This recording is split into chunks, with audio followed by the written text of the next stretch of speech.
Okay guys, welcome back to another episode of Stuff I Make with Grand Inquisitor Chris. Today we're going to go ahead and use the bandsaw for a project. Get you guys started on seeing just how versatile this is. So let's say that you need to make a bunch of little houses for whatever game you're playing. I'm going to go ahead and make these into fantasy cottages for just populating a village with. So if you're into D&D, you could use something like this for the fantasy cottages. If you're in a zombie apocalypse game, you could use this, just changing the size of the buildings to be a little city block. Or if you're doing 40k gaming, you could do something like this to make your high-rises and stuff. There's a whole bunch of ways to do it. But, as you can see, I have the triangle set up here. This is going to give me a 2-inch gap between the blade and here. And you're probably wondering why I have the camera angle set up like this. It's because I'm going to be using a sheet, an entire sheet of foam board, and I'm going to be passing it through the saw, so I want the camera at this angle so you can see it passing through the saw. Let's turn it on.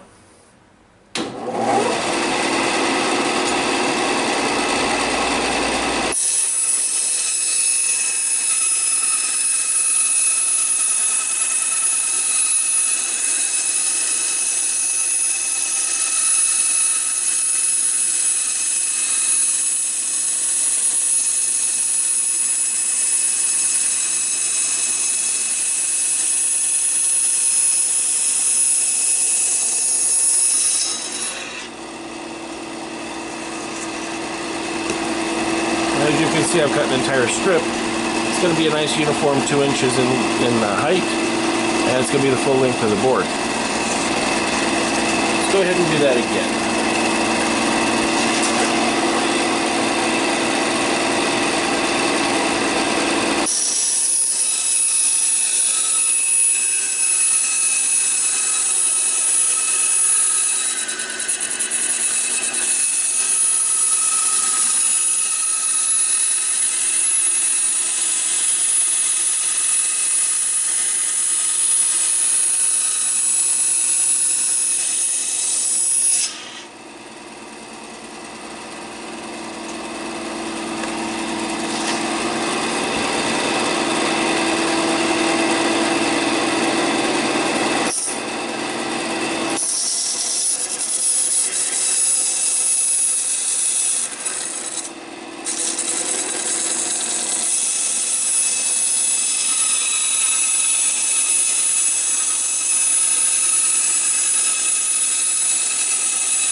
And we'll do it one more time.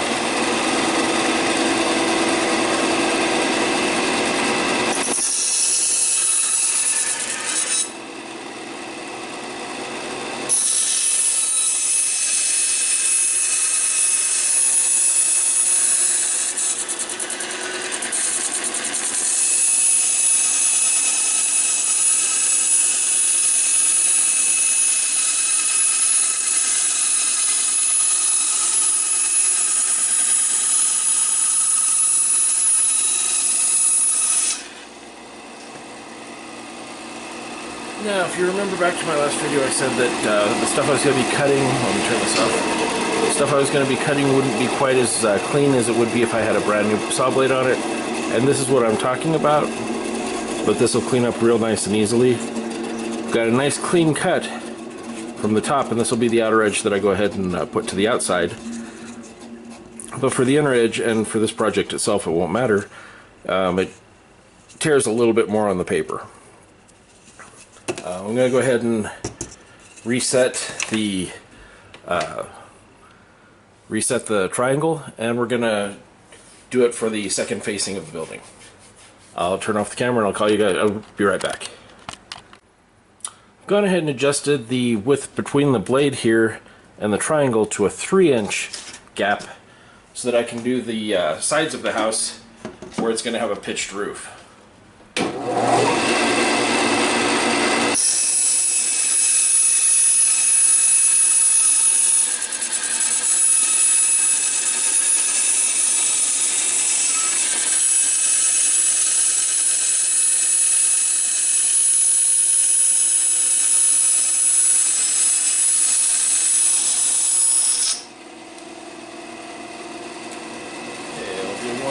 those.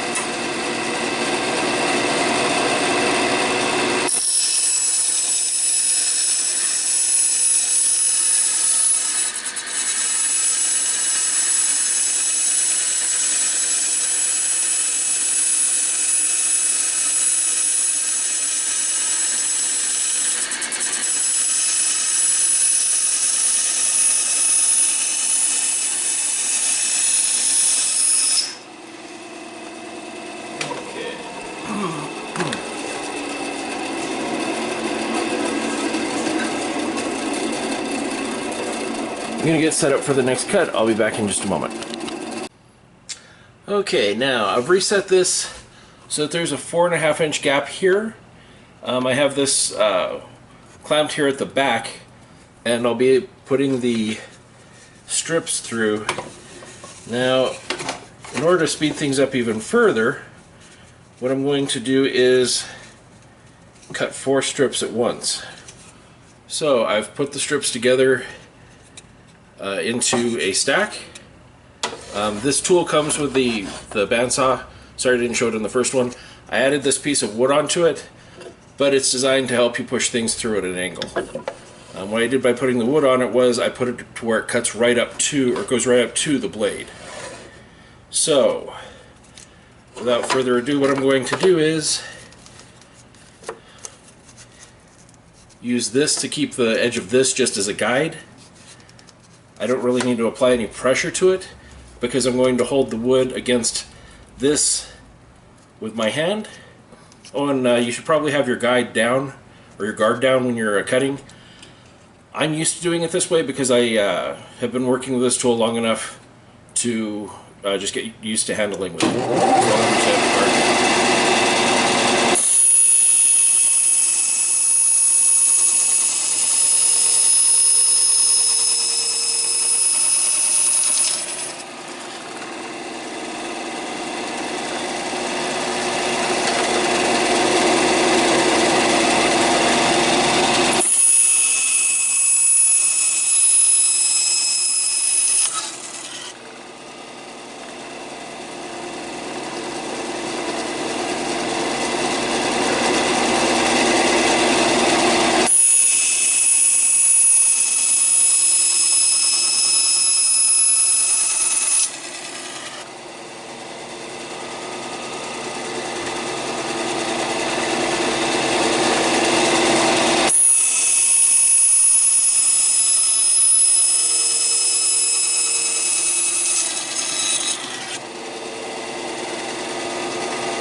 So that's enough wood, or that's enough walls, since these will be cottages and they'll be rectangular as opposed to square. I've got enough walls here to do 12 cottages.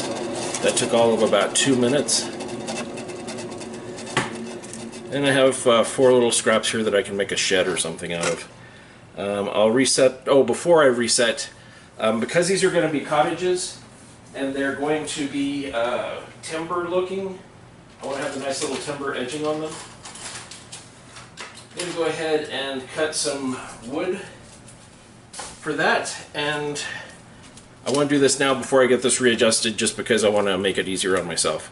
I'll be right back in a minute once I have the wood ready for that. Okay, so because I'm going to be going for a timbered look on the cottages, I'm going to go ahead and cut the wood that I'm going to use to do the wood trim on them.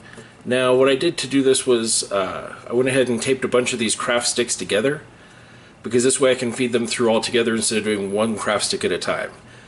And I find that using the table saw is a lot better than using like scissors or snips, because when you use the scissors or snips, you tend to partially crush the wood, which flares out the end. This is going to give me a nice cut on these. Now because I have some, you can see it right here, where it's kind of screwed up at this end, I'm going to go ahead and cut this end off, putting this end toward my guide. Now I'm going to do the same way that I did on the foam board, in that this is just going to be used as a guide. The majority of my pressure on my piece is going to be me holding it to this piece. This hand here will be just used as a guide.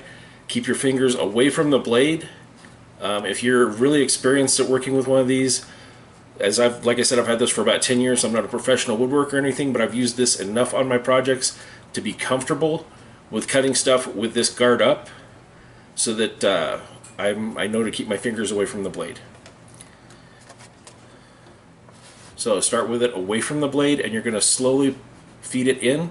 Now, one problem that a lot of people have with this is that when they're using a power tool, they tend to burn them out because they're forcing the wood into the blade faster than it can go.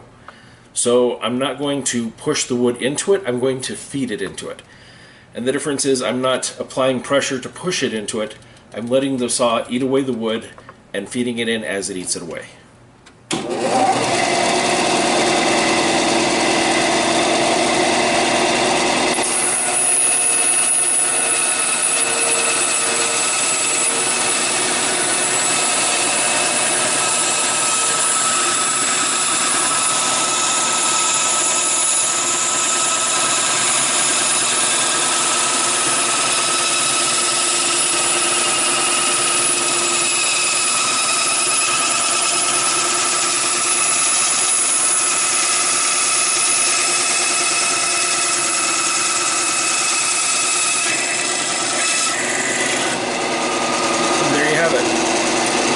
This is the trim to the tops of the houses. That's enough trim right there for 12 houses. Took all of about 30 seconds to cut. I'm going to go back and do the same thing with a trim for the corners. I went ahead and taped the wood together. I'm going to feed it through just like I did. But since each of these is going to be 2 inches tall, I'm going to go ahead and reduce the width here to 2 inches. I'll see you guys in just a moment. Okay, so now since I didn't cut these ones that are the side trim at the same time that I cut the walls, what I'm going to do is use this scrap piece to go ahead and align it again. Because if you're doing something that you're using a template for, this is a real easy way to just quickly get everything measured. So I'm going to go ahead and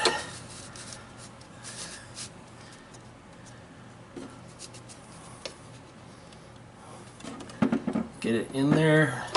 Take this piece out.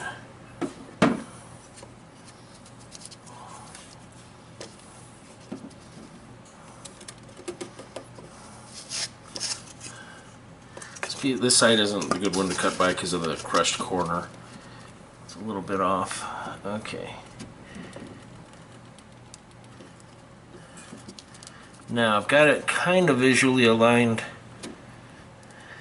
I don't want to push it into the blade too hard, because if I push it into the blade, because the blade does a waviness on the front end, it's going to cut into it.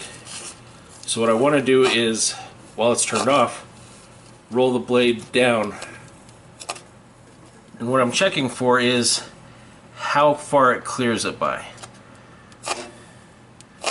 You can hear it hitting it when I'm pushing it down, because I'm also pushing the blade into it a bit here, but you can hear that while the blade is still going, it's not hitting it. So I think I am just about perfect.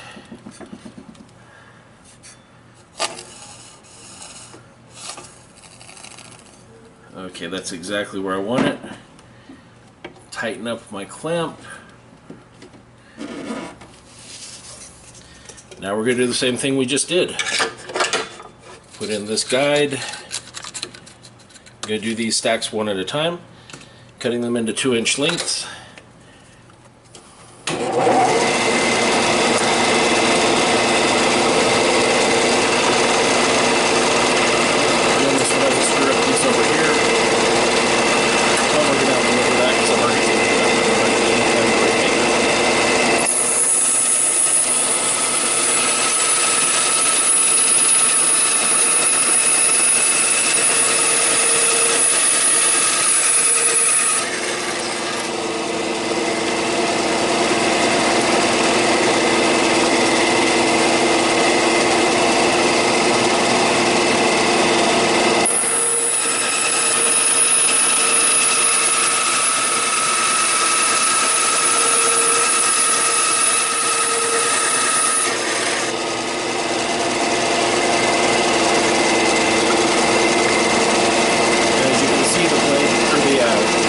scrap here is too short, so I'll just go into the scrap pile. Take out my next step.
I didn't have to mark on the wood 2-inch increments, and that's really good for me for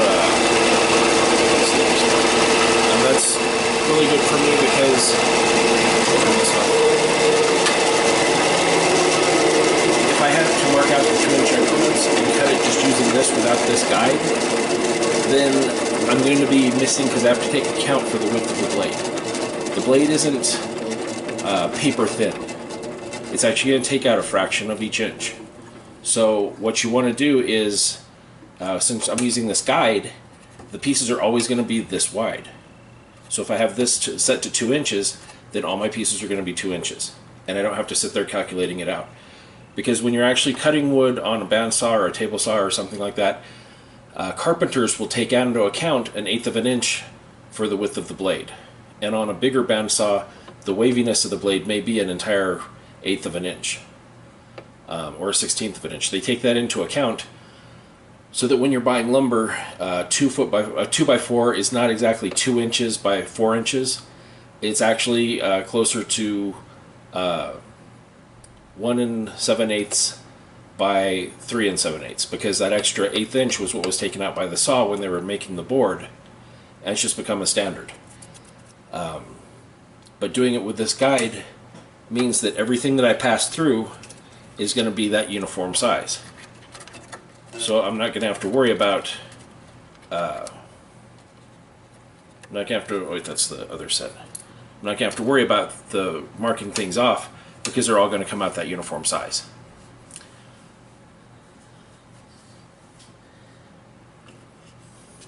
I'm going to get this reset, and then we're going to do the roofs, or the side that has the roof on it.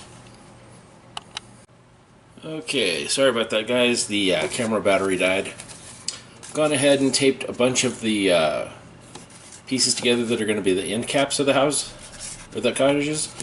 I traced the roof that I want to put on it, and I'm going to freehand cut these.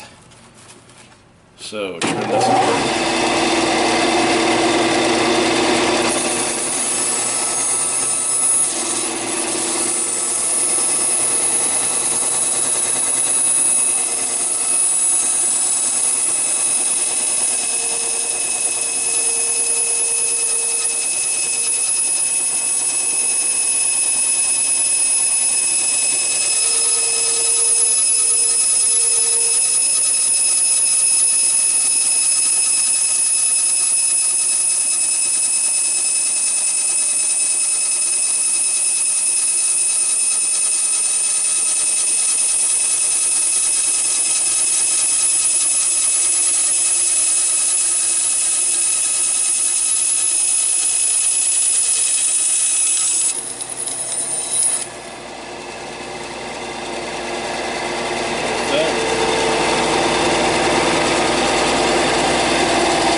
for 6 here. I already did one half of the house as well as waiting for the camera battery to come up. I just have one more piece to cut and then we can start working on something. Turn that off.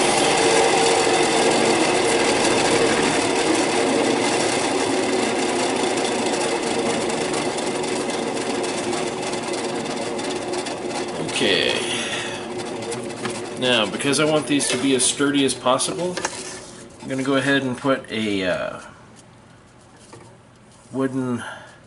cut a wooden dowel to help go into the four corners of the building to make them a little sturdier when I glue them together. So, using one of the walls to check for my guide plate. Put this in.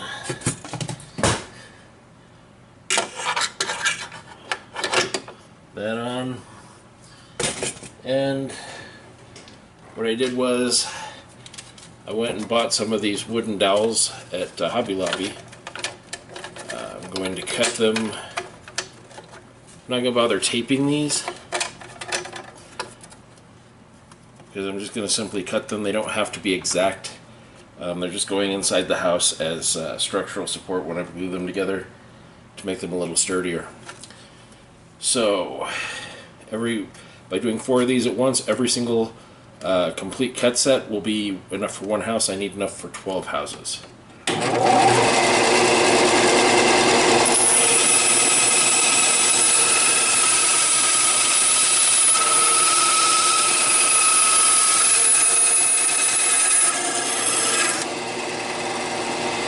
That simple. There's enough for one house. I'm going to go ahead and shut the camera off for a few, and I'll be back as soon as I get these all cut up and get set up at the table. Okay, and we're back. I'm at my table where I'm going to start putting these things together. So far, I've spent an actual total time of maybe like, I don't know, 5 minutes. Let's be generous and say 10 minutes worth of actual cutting time. To do enough materials for 12 houses, which included the foam walls, the interior supports I'm going to use, all of the little timber support looking stuff. So like 10 minutes. Now, if you're, as I said, this isn't as clean an edge as it could be if it was a sharper blade or if it had a zero tolerance gate on it. If you're super anal retentive about that, just take your scissors, and now it's nice and clean.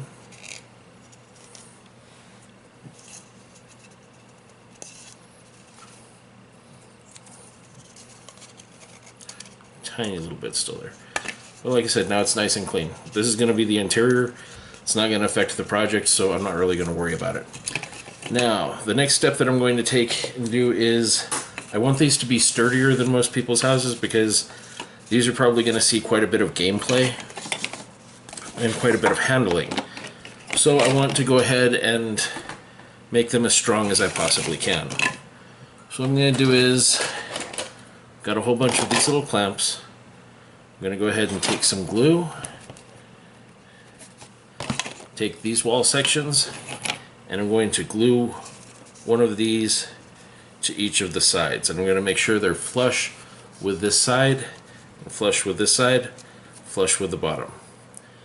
Because what I'm going to do is, once I get them all finished, I'll use this as a side to glue these two, and it'll make it a little bit sturdier. I'll go ahead and do this first one. So I'll go ahead and clean this one up a little bit, just because I am feeling a little bit anal retentive today, and looking at all that fuzz is bothering me.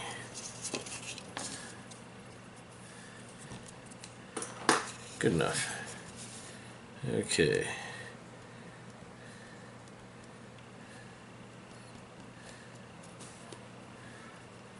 Why are you fighting me?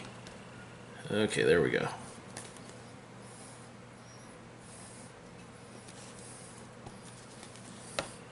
Let's just say there we go, because that bottle apparently is not being kind and friendly. try this one.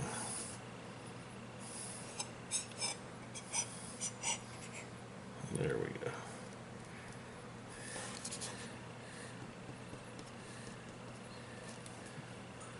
Put a little bit too much glue on there, so what we'll do is dab this one, put it on here, dab this one, put it on here. So I guess I put a lot too much glue on that.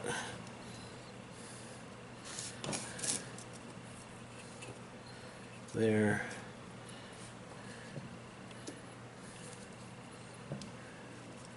There. There. And there. So, make sure it's nice and flush.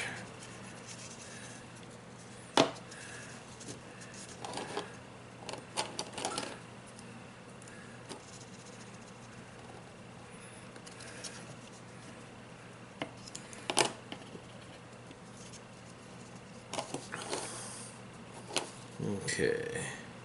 Looks like I'm not going to be using the clamps because they're a little too strong for this foam board. So,